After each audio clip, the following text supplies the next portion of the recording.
Hi everyone, I'm Virginia. Welcome to Virginia Bakes. In this video, we are gonna make my 2 buttery biscuits. I call these 2 buttery because they do have a lot of butter, but the first time I made them and I took them over to Heather's house, my sister Heather, she tried them and I asked her what she thought, and she's like, well, if I had anything to say, it'd be that maybe they're too buttery, which I thought was the most ridiculous comment. How can a biscuit be too buttery? These biscuits are just, they're a delight. They come together so quickly, so easily, and I'll show you a couple different ways to cut them. As you can probably see from my apron, I've had a lot of fun putting these together today. Before we get started, I'm gonna do that YouTube thing and ask you to subscribe if you're new to the channel for more delicious recipes. If you're enjoying this content, like the video. And then I'd love to hear from you in the comments. What kind of biscuits is your biscuit? Is it a butter biscuit? Is it a shortening biscuit? Drop biscuit? Do you roll them out? I'd love to hear how your favorite biscuits come together. We're gonna start by weighing 312 grams of all-purpose flour. Next is 313 grams of cake flour.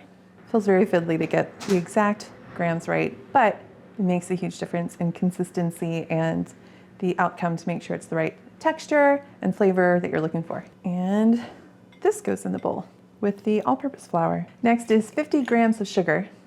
So usually for tablespoons and teaspoons, I just measure those out. I don't weigh them, but this one is 3.5 tablespoons of baking powder, just under 53 grams of baking powder. I'm just gonna weigh that since I have all the weighing stuff out right now. The last dry ingredient is salt. We're looking for 3 to 4 teaspoons, depending on how salty you like things to be, and that would be 9 to 12 grams of salt. Into the bowl with the rest. That's all our dry ingredients. We are going to whisk this together, make sure it's all incorporated before we add our butter. This recipe calls for not 1, not 2, but 3 sticks of butter. So this is not one that we make very often for special occasions. I'm gonna take these sticks of butter and cut them into little cubes and toss them in with the flour mixture. Honestly, these biscuits are fantastic.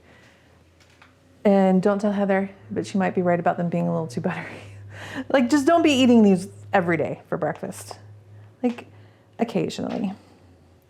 And then the rest of the time, eat some veggies, okay? Cut these into little chunks, so they're a little easier to cut into the flour later.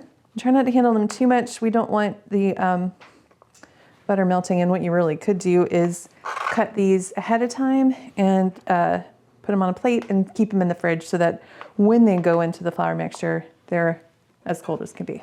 Because like with scones, it's these chunks of butter in your biscuits that are going to create little pockets of steam in the oven when the butter melts and adds that flaky, layery texture. That is just so good, especially when you're smearing it with strawberry jam and all those nooks and crannies. What? So good. All right, that's the last of the butter, finally. Put that in with the flour and the rest of the butter. Next, we're gonna use our pastry cutter to cut the butter into the flour. We do want butter chunks in the flour mixture, so we're looking for pea-sized pieces. This part, it is a bit of a workout. Makes up for all this butter. It really doesn't. It's a lot of butter. You will see we have some crumbly mixture here with lots of chunks. So we are good to move to the next step. Next is 480 grams or 2 cups of buttermilk. Adding that to our flour and butter mixture. Now here's the part where you want to be careful about overworking this dough. We want tender biscuits, not tough biscuits, at least I do. The more you work this, the tougher they'll get. So we want to only stir enough to get that buttermilk kind of as incorporated as possible. It is not going to come together fully in this bowl. That'll happen when we turn it out and roll it. So right now I'm just trying to get most of the flour moist from buttermilk. So I will put this bowl in the fridge to chill it back down while I get the counter ready for rolling. So we're going to turn this out onto our surface. It's going to be very crumbly and messy. It's all gonna come together in a moment and make the best biscuits ever. We are going to just gently kind of knead this together into one cohesive mass. We're only doing as much as absolutely necessary to bring it together. Especially because you want to be careful about the heat of your hands melting the butter.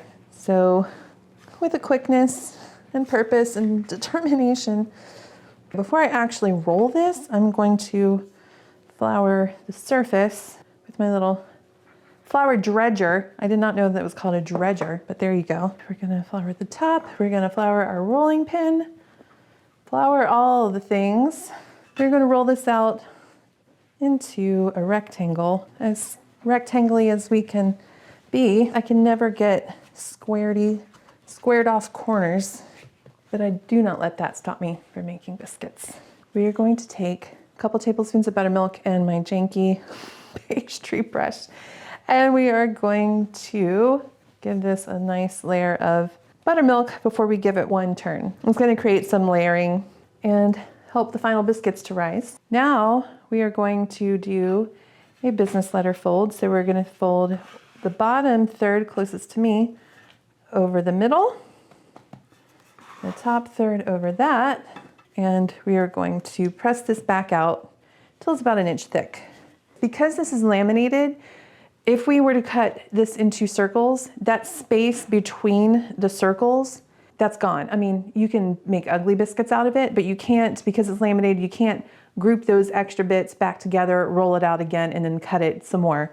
So when I've done this with laminating the biscuits, I like to cut them into squares so that I don't have any of those little diamond shapes between the circles going towards ugly biscuits. If I were to just cut this now into some squares, any biscuit that has outer edge here that doesn't have a fresh cut, that side of the biscuit is not gonna rise. And I'm gonna actually leave a couple of them that way just to experiment and show you later. Normally what I would do is I would, at this point, before I cut all the individual biscuits, I would come through and trim off as little as humanly possible of all the outsides. So I'm gonna do that now, except for I think I'll leave this side over here to demonstrate what happens when you don't have fresh cuts on all the sides. The other thing is you wanna cut straight down. You don't wanna slide back and forth. You don't wanna wiggle. Cut straight down so you have a nice fresh cut that is not, the dough is not sealed shut.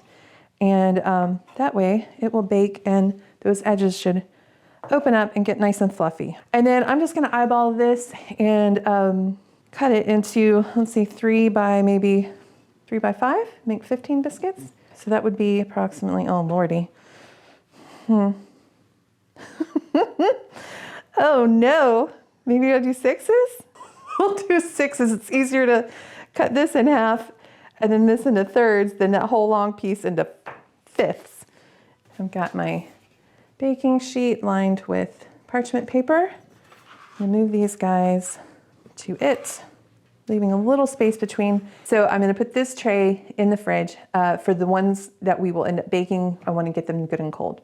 Eventually the rest are gonna go in the freezer and we're gonna see what happens when we freeze them. And then these 3 that have the uncut edge, that we're gonna sort of demonstrate what happens if you don't have all the edges with a nice fresh cut. I'm gonna put them on their own tray. I'm gonna put those in the fridge to chill. And then if you wanted to, this is all our leftover bits from the edges. So usually what I do is I just make an ugly biscuit. I don't wanna waste any of this delicious biscuit. So I just kind of mush that all together gently. And that's gonna be my biscuit that I eat first. And no one's ever gonna see it, except for now that it's on the interwebs. So while we're here, I thought I would whip up a second batch. I usually always cut mine in squares, but I thought this would be a fun opportunity to try the circles. Because we're gonna do this one different, I'm not necessarily looking for a big rectangle. Just roll a big disc. We're not doing the laminating step here. Now we need our biscuit cutter and a bowl of flour. You don't need a ton of flour. What we're using this for is dipping the biscuit cutter so that the edges of the biscuit cutter don't stick. We want to cut straight down. We do not want a twisty motion. I'm gonna get this as close to the edge as I can. Cut straight down. Oh, the urge to twist, it's real. Oh my goodness, look at that, onto the cooking sheet. Don't twist, Virginia, don't do it. Oh my goodness, these are really pretty. Now in theory, because we did not laminate, all these extra bits up here left over from the cutting, we should be able to bring them together again and repeat. Oh, I've been forgetting to I was wondering why I was struggling. That's what happens when you try things for the first time. You make little mistakes. We're gonna keep going no matter what. That came out so much easier. Flour is very handy. With as little additional kneading as humanly possible, you're gonna bring this back together and repeat. I'm gonna put these in the fridge to chill. Since I have made 2 full batches of biscuits, I am not gonna bake all of these today. I'm going to freeze some. We're just gonna place them on another tray, leaving a little bit of space between them. And then guess what? We're gonna stick that tray in the freezer, easy as can be. Once they're frozen through and they won't stick to one another, we will then place them in a bag. I'm gonna stick my ugly biscuit in there too. So yet another thing we're going to try that I don't normally do is I am going to, that would be the oven, preheated to 375, is I'm gonna bake these in a cake pan. I'm lining it with some parchment paper. What I'm trying to accomplish is to kind of crowd them a little bit so that they don't spread so much as rise up. So I'm gonna put that in the fridge to chill. So my oven has preheated. These have been chilling for a while. And so what I'm gonna do is I'm gonna leave our good squaredy ones with all 4 edges have nice fresh cuts. I'm gonna leave them with about 1 inch apart. And then also on this tray, just because I had the space, I'm baking the 3 with the edges that aren't cut. And these biscuits are gonna go in for 16 to 18 minutes. Okay, our biscuits are frozen, so we can go ahead and put them in a plastic bag, a little ugly biscuit. And then now, because we've frozen them on a tray like that, they won't stick together in this bag. Whenever we're in the mood for some biscuits, we would just take a couple, or 4 or 5 or 6 out of this bag, put them on a tray, start preheating the oven, just leave them at room temperature for 20-30 minutes while the oven preheats, and then just bake them as usual. Our first batch of biscuits is out of the oven. Here are the 3 that we had fresh cut on that side, and on this side. But this is the side what we didn't have a fresh cut on. So if you can see that, see how the 3 sides spread open and popped up, and this one did not. So we've got some lopsided biscuits. It's gonna taste the same, but it does look different, and that's okay. And you'll see the other 6, we had fresh cuts on all sides and how they kind of popped up. And they do spread because we gave them the space to do so. They still got a little tall, but they did spread out some. And here are the round biscuits. I think we have a problem. And the problem is that these are so beautiful, I'm gonna have to start cutting my biscuits round from now on. I mean, I don't wanna be that person that's just like, look at the biscuit. But look at that biscuit. It is so dang beautiful. Look how tall that got. So let's compare it to a squaredy one. So it did get noticeably taller, as you can see. Yeah, I'm gonna have to start making round biscuits from now on. Obviously, it's a little more work to cut them into circles as opposed to the squares. Either way, I think your loved ones are gonna be very happy with these biscuits. Thanks for joining me in the kitchen today. I'm Virginia. Happy baking.